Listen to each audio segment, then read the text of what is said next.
Welcome, and thank you so much for joining me.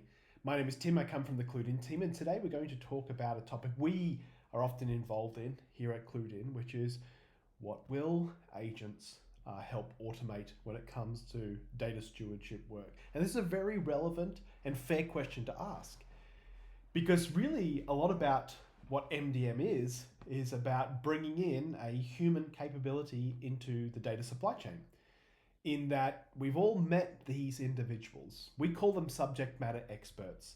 They're the people that they know everything about the data in question. Maybe it's the list of vendors, suppliers that you work with. Maybe it's the list of products you sell. Maybe it's the list of employees. Maybe it's the customers that you have, the members. They can tell you everything about this data. They can spot issues, they can tell you what certain values mean, where it's often abstract for others that are just seeing it for the first time. These are the people that are typically involved when it comes to an MDM project, i.e., let's not just try to solve data challenges just in IT and engineering. Offer some conduit for these data stewards or subject matter experts to get involved. And, well, what a juxtaposition or hypocrisy when it comes to now we're going to help scale the human factor with the use of AI. I'm going to take you through some of the practical and tangible use cases where it is actually easy to scale with AI and then help these data stewards and subject matter experts in doing their job.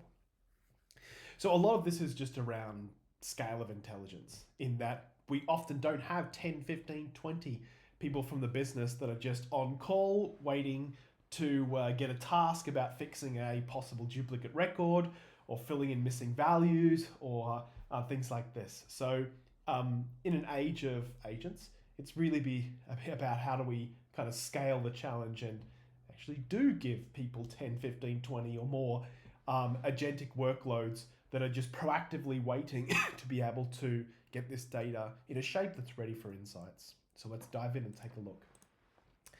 As a little bit of an agenda, let's zoom out and take a look at what we're going to be talking about. First of all, why do we even need this? What's the bottleneck? What is the bottleneck where AI would even become relevant from a data steward or a subject matter expert perspective? Isn't the whole idea that having the human eyes on the data is what we're missing? So what really are we talking about there? Also, what changes? So is it just about AI doing the same thing, or is it taking a different approach now that this technology is available? Does it offer new opportunities, open new doors for solving these challenges?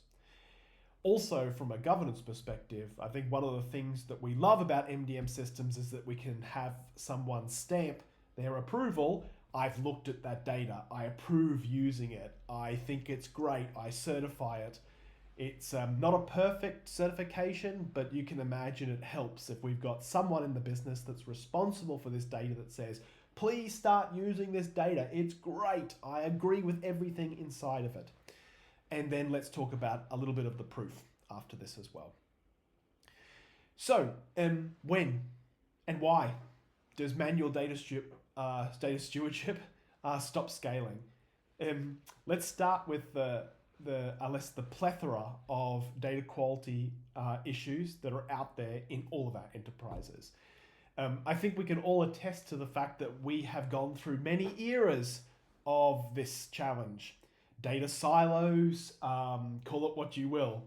This general problem that we have data scattered across our business, scattered across our enterprise, and whenever we actually want to utilize it, a lot of it's around bringing it together, solving conflicts, getting it in that perfect format, which makes it just easier for us to actually use and compute.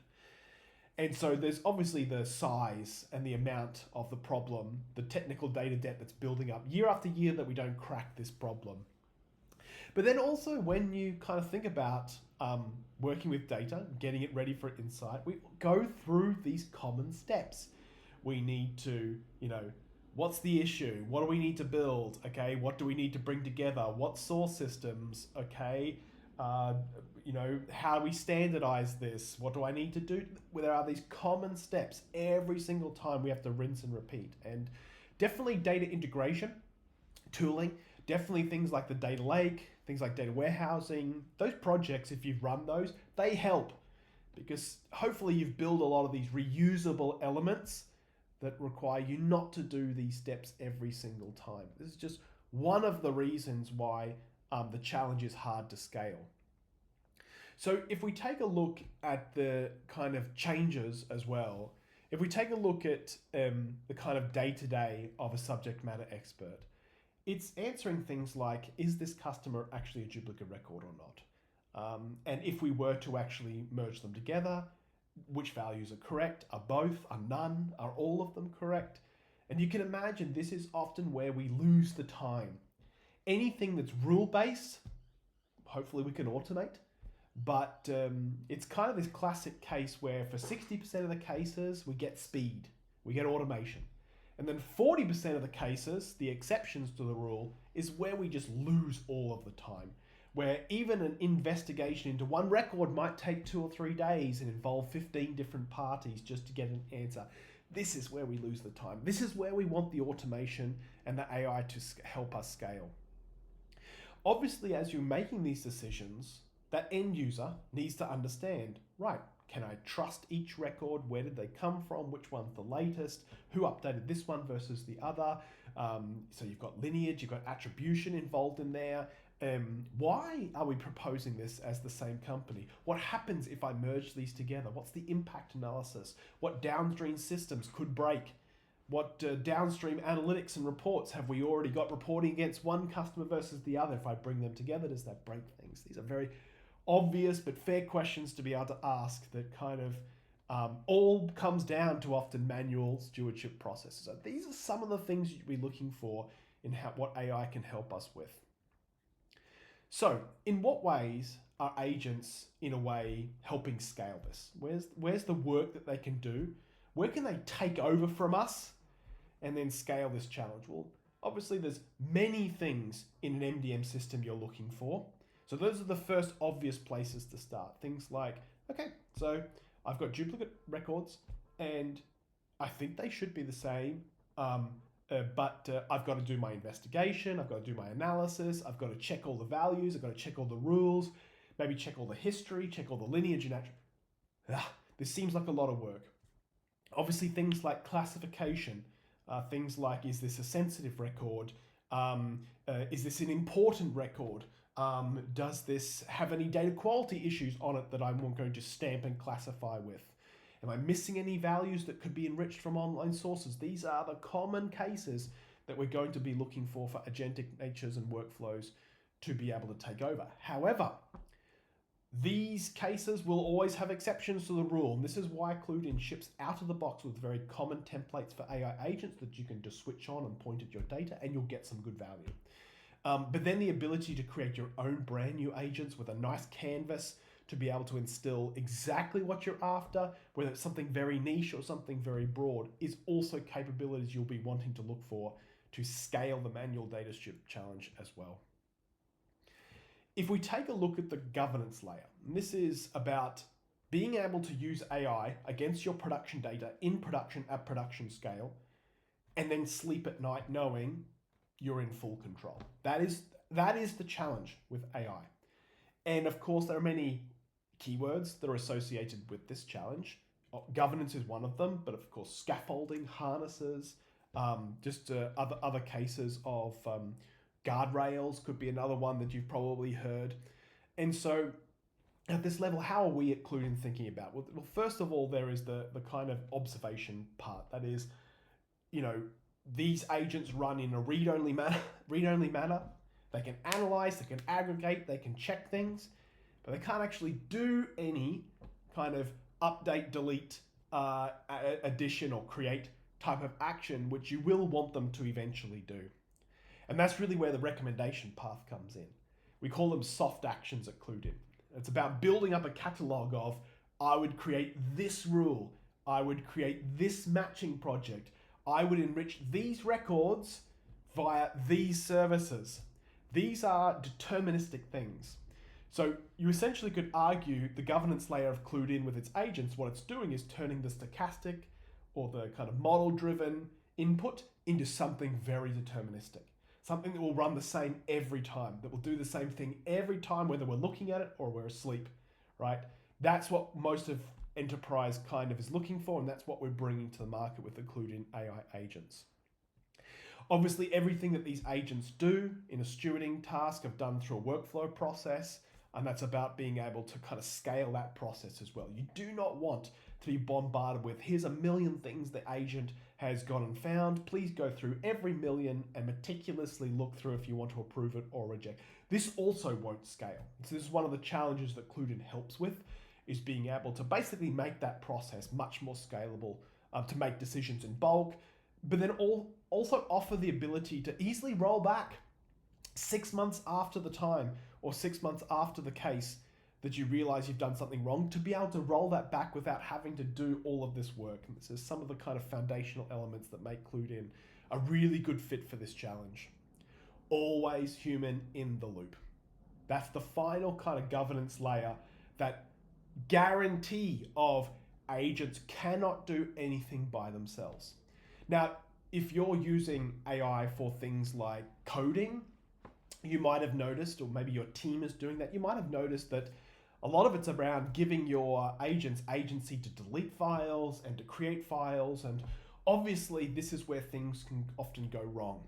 What most providers will provide is a sandboxed environment that whatever it's doing, it's not doing it on your actual computer. It's doing it in an isolated environment, in that if it actually did delete files, it's not the end of the world. It's doing in this sandboxed environment. It could even try again at a later point. And this is also the guardrails and harnesses that CluedIn are bringing into the picture here as well.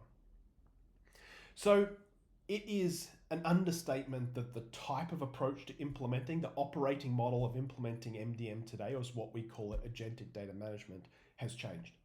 And you become so much more of an orchestrator, a validator, an auditor, rather than a doer.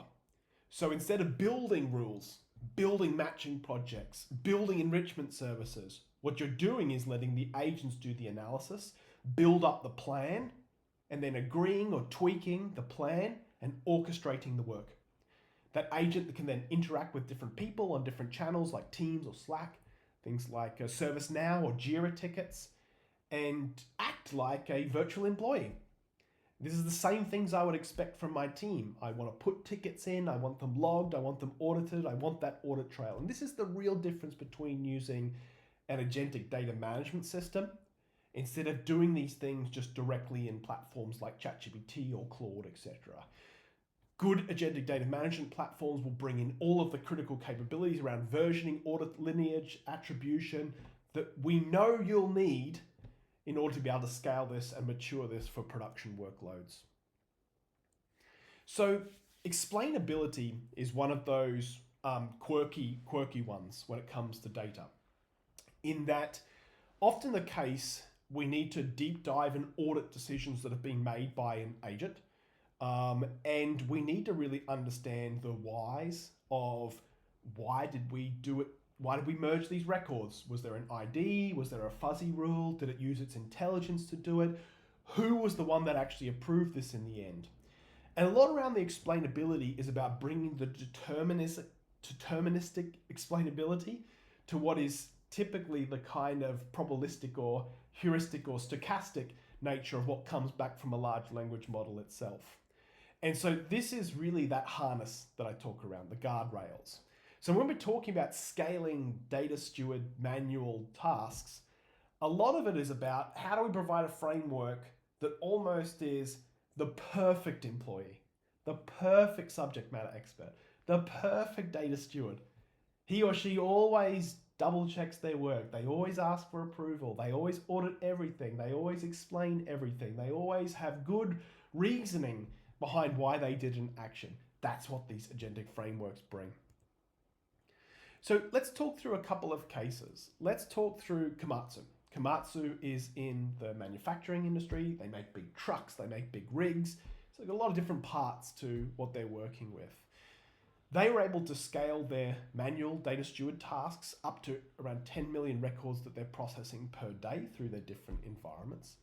And we're seeing a drastic lowering in the number of people that are associated with that project just because there's less manual day-to-day that's associated with the work. We also have Sega, the gaming company, that use these agents, use the AI workloads to be able to essentially categorize and classify and tag their different internal games and build up that single view of trusted products across all of their different sales channels. It's worth mentioning that a lot of this would typically go to manual stewarding work, manual checking. Are these the same products? Is this transaction matching up with this product? Yes, they have different names, sometimes in different languages. You can understand that that's a very manual process that can be handled very elegantly from these AI agents.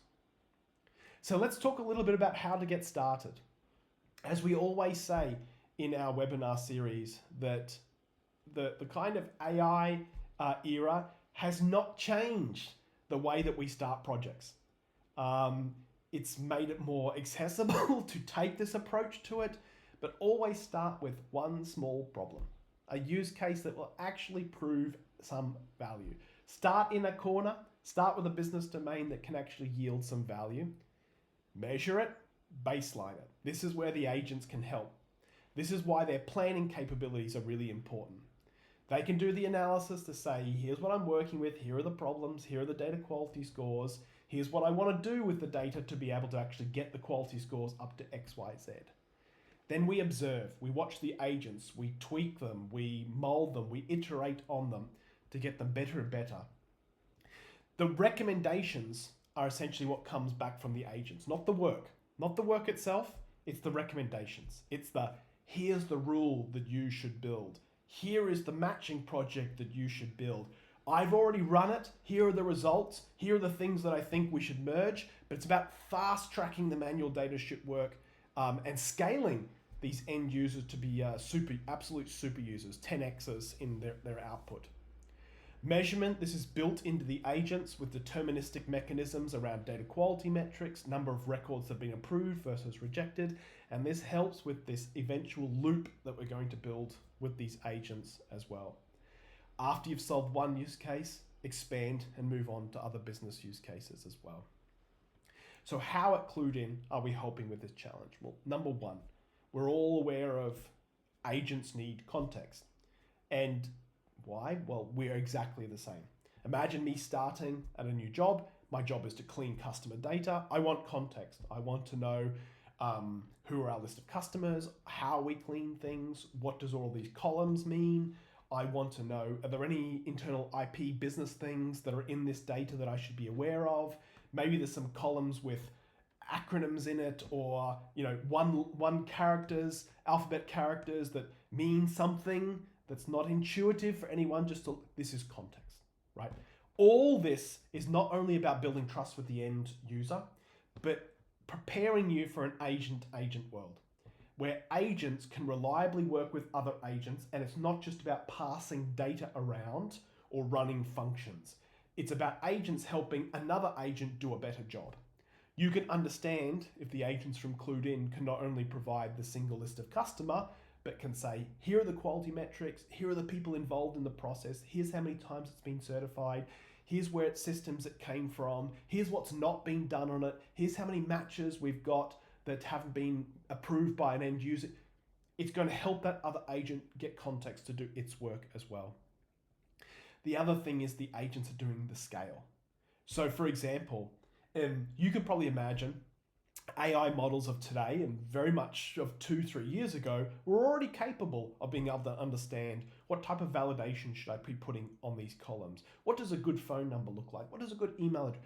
Very capable models, even the open source models 2-3 years ago could do this. Fast forward to today, you can imagine they're even more capable. But it's about doing that first analysis, that first plan, and saying, here's what I would do, but knowing that it's not going to capture everything on the first run. This is a framework that's always on, that's always proactive, working on new records, coming up with new ideas, involving humans in the loop to help with that final approval. Human oversight, absolutely capable. These are the guard risks. This is the guard rails that CluedIn brings into the situation, and then measuring the results. So how many are approved, how many are rejected, how much do data quality scores go up versus down based off what the agent is actually proposing. These are just some of that elements that provide that loop that agents get better and better and better over time. It's worth mentioning, humans are always in the loop. This is a scale challenge. Let's get back to a problem we alluded to at the start of the call. This problem has existed forever. As soon as we built new systems and bought systems that contain the same data across different systems, as soon as we acquired new companies and brought on their own CRM systems, what we did is we had this problem of data silos. Today, majority of companies have not solved this problem, not even close to it. MDM and Agentic Data Management is definitely one step in the right direction of being able to scale this. AI is the big missing piece right now that actually allows us to scale this challenge without having to throw 15, 20, 30 people at the project. Even with that, you're going to find some challenges. So there is very much a future where agents are doing the majority of the upfront work and planning. Human in the loops are the oversight that says, great idea, bad idea, great idea, go in this direction. Here's something you didn't know, let me provide you with some more context. And this is the future of definitely MDM and data quality. Thank you for your time. If you want to get started, you can head over to CluedIn.com. You can sign up for your free version of CluedIn where the agents are included, and you can give it a go yourself on a business domain that is important for you. Thank you so much.